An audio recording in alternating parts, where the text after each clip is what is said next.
recording started.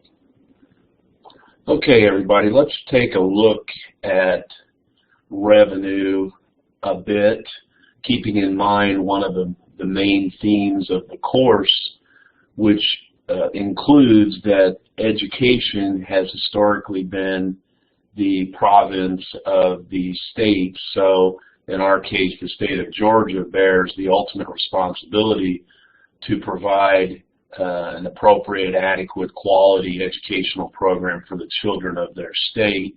More recently, with things like No Child Left Behind, the race to the top, and it even began earlier than that after World War II with the GI Bill and other things, the Soviet Union launching Sputnik in 1957, which spurred a significant federal interest in science and math education in the United States.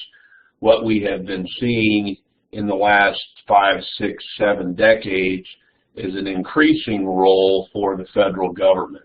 So you've got the state piece, which that's primarily where the responsibility has historically been, but inside the state of Georgia, we have maintained a large presence for the local community, the local school board, the local district. So we really have kind of a triple effect on schools here in Georgia. We have our local school board and the ability that local school boards have to levy taxes and to raise revenue to pay for schools.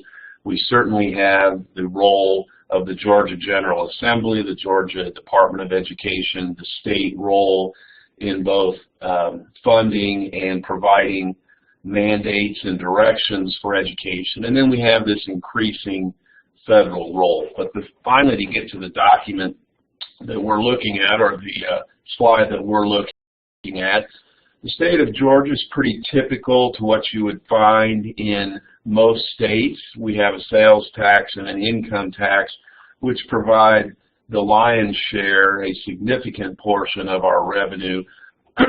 Most of the school systems in Georgia get approximately half of their revenue from the state of Georgia, and then inside where the state of Georgia earns that revenue or compels Georgian citizens to provide that revenue really is kind of split between both an income and a sales tax.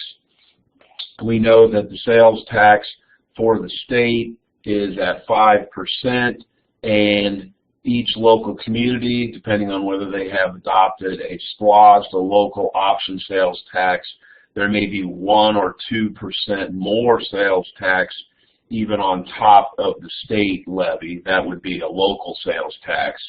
And in Georgia, we have a progressive income tax.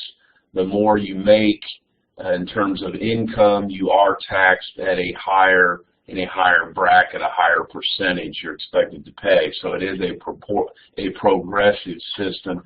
But we also have other means of raising revenue in Georgia. Of course, we have a lottery. Many of you probably were recalling when the lottery was adopted well before I ever came to Georgia, I think perhaps in the 1980s or early 90s. The whole notion of selling the lottery to the citizens of Georgia is that those funds were going to support education, and they do support education, but we continue to grow as a state, and those funds don't get as much purchased as they historically have because we have so many more students. And these funds are also paying for things like our Hope Scholarship in Georgia, which is providing free education for students that meet certain qualifications. But we also have other taxes, for example, alcohol and tobacco taxes. You buy a pack of cigarettes, there's a built-in huge tax on top of the regular sales tax. Same thing for alcohol. So people that are using tobacco and alcohol in Georgia are providing more revenue to the state because those products carry extra taxes with them. If you look at the other part of our trio of educational entities, we have the local piece, And in Georgia, really the only means that a school board has to raise funds in a local area to pay for schools is through the property taxes, as we have already discussed. There are limits on that, and through our QBE simulation and other discussions, hopefully you have a pretty good sense of how property taxes are levied. Some areas of the state have approved a local option sales tax, a SPLOST, so I put maybe. There are some areas of Georgia that don't have really enough economic development. There's not enough retail business for a SPLOST to really provide much revenue. If you go downstate in Georgia, pardon me, into some of our rural counties where there's not a lot of businesses, not a lot of retail, you have just a lot of perhaps farms and open land. Even if those counties would adopt a local options sales tax, it really would provide only a minimum amount of revenue because, again, there's just not the number of people living there. There's not the amount of economic activity you would see in, say, a Fulton County, a Gwinnett County, a Cobb County, etc. So many counties have really only one option, the property tax, and then there's really nothing else that a school board can do to raise revenue at the local level to support schools. Again, remembering we have close to a 50-50 split in most systems in Georgia. Obviously that varies based upon the system, but close to half the money, a little bit more than half, typically comes from the state, and almost half comes from these local sources. So property taxes are an important measure of local control. This would be another way of thinking about, we've talked about the importance of liberty. Well, you see liberty in this, in that it is up to the locally elected school board to decide whether, first of all, you want to have a SPLOST, that's a local decision, and then also at what level you want to tax property to pay for schools. So this shows an example of liberty.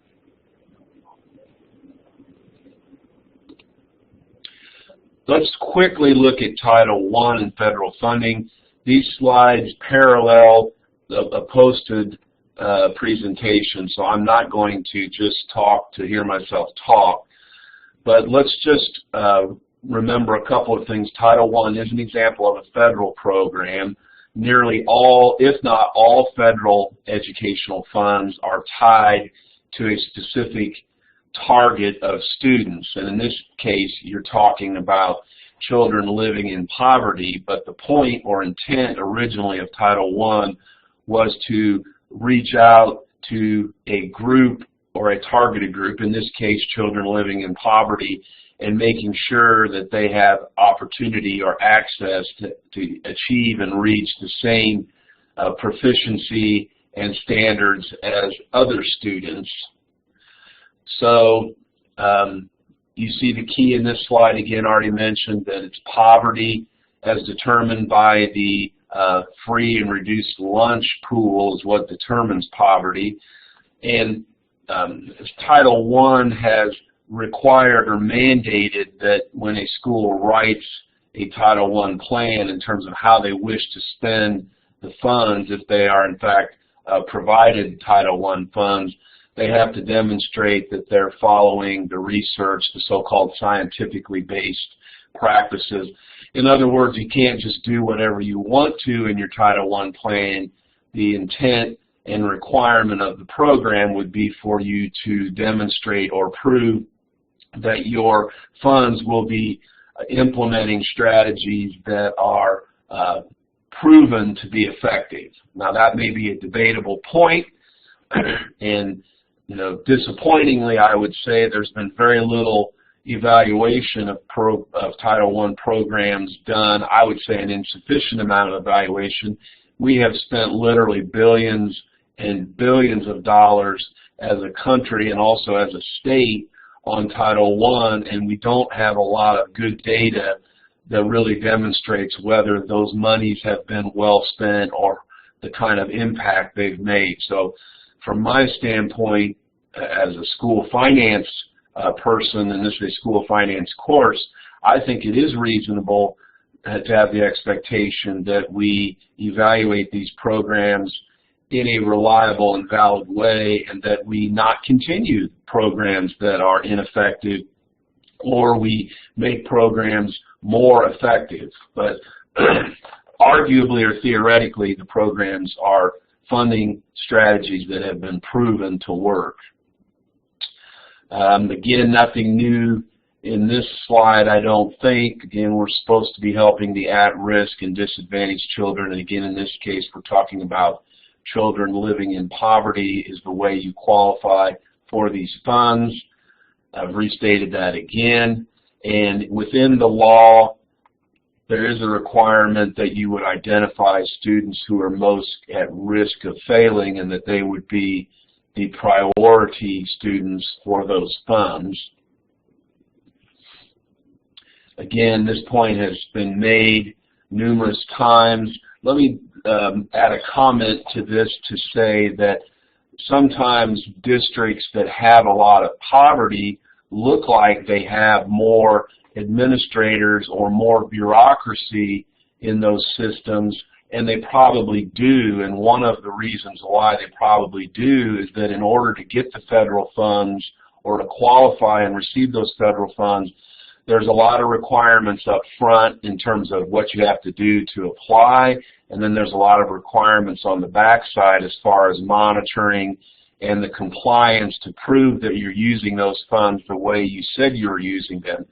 That requires personnel to complete those tasks. So it shouldn't be a shock or surprise to anybody that a very high poverty district would probably have additional administrators because of the requirements in receiving federal funds to monitor those funds. You would need people to be monitoring those funds. Really how it works, again, this is defined in another presentation as well, but the U.S. Department of Ed would tell the state education agency, Georgia, how much money they're getting, and then the locals, your school districts, would be provided grants if they submit an approvable application. So the Fed tells Georgia how much money Georgia gets, and then you could qualify to receive a grant for a portion of Georgia's funds based upon meeting the requirements of Title I.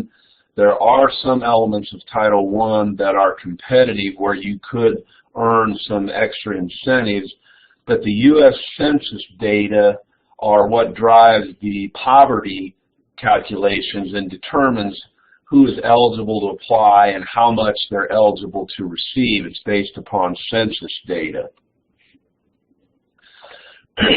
Two main requirements of the law, both for your local school systems and the state of Georgia, has to prove to the federal government that the money's being spent correctly, and you have to prove that, and that's why there's so much documentation. For example, if you attend a session that Title I paid for, there may be a sign-in sheet, and that sign-in sheet may then become part of the proof that the money has been spent appropriately. Or if equipment is purchased, that equipment needs to be inventoried, and it also needs to easily be traceable to know exactly where that equipment is at all time, who's using that equipment, which students are benefiting from that equipment. So you have to provide the documentation.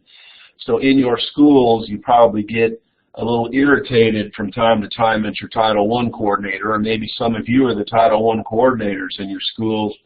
Those persons have the responsibility of providing the paper trail, the paper documentation that would prove that the money is being spent according to the plan and according to federal law. So you're looking at things like using canceled checks, invoices, payrolls, attendance and time records. Somebody who's being paid out of Title I funds, there needs to be specific records in terms of how much time that person is working on Title I, etc. These are all examples of the kind of source documentation that would be necessary for your Title I audit. And as I already mentioned, same thing when you buy equipment, where is it located, who's responsible for it, what steps have been put in place to ensure that that equipment is secure at all times. Those are some of the obligations that when you agree to take Title I funds, you are also agreeing to take these measures of compliance. There are two kinds of Title programs.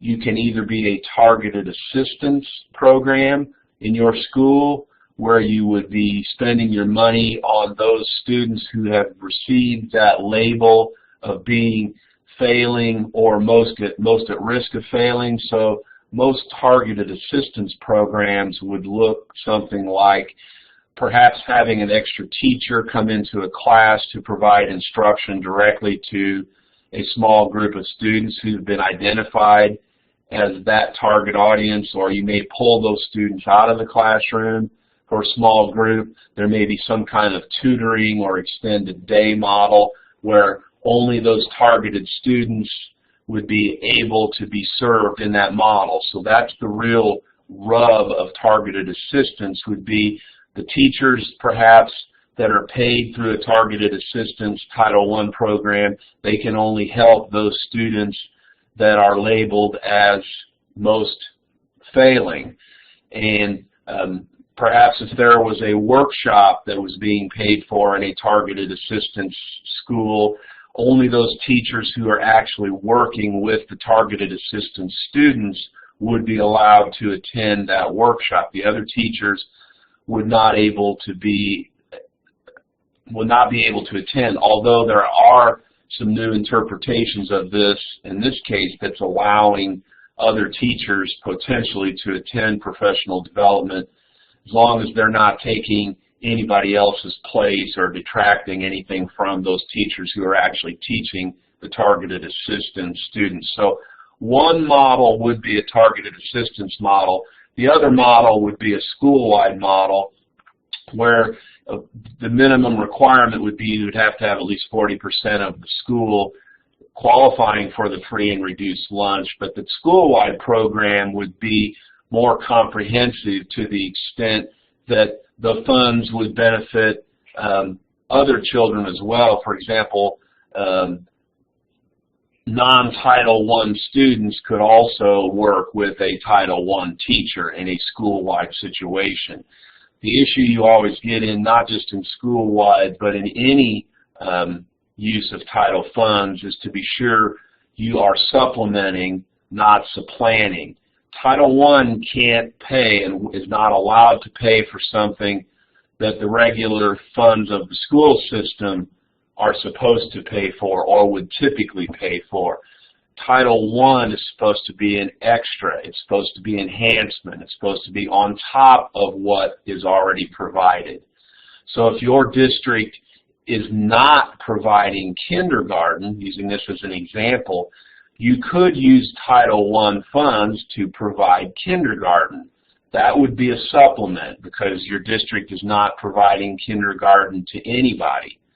But if your district is providing kindergarten to students, then you couldn't use Title I to pay for kindergarten, because that would be supplanting. You would be taking the local funds and replacing them with Title I funds, and that's not allowed. And this is a very challenging thing to decide, whether it's supplementing or supplanting, and really has to be determined each time based upon the unique circumstances of a district. But again, the school-wide, the second model, your funds can be allowed to benefit all of the children in the school. Its target is a school-wide, not a small target inside the school. But in whatever kind of a model you're using, you have to be supplementing the program, which means enhancing, buying something above and beyond. You can't be supplanting. In other words, you can't be purchasing something that the local funds, the state funds, would already be purchasing. There is a required parental involvement piece in Title I. We've already mentioned the documentation, and there are specific rules against using the funds to pay for alcohol or entertainment or cash or even paying a parent to attend an event. Those are some examples that are not allowed as far as expenditures of those funds. So again, Title I is a federal program designed to specifically assist children living in poverty, and the main options are, if you have a 40% poverty threshold, you can decide whether you want to be have a school-wide Title I plan, or whether you would have a targeted assistance Title I plan. That's up to each local school to make that determination within their Title I plan.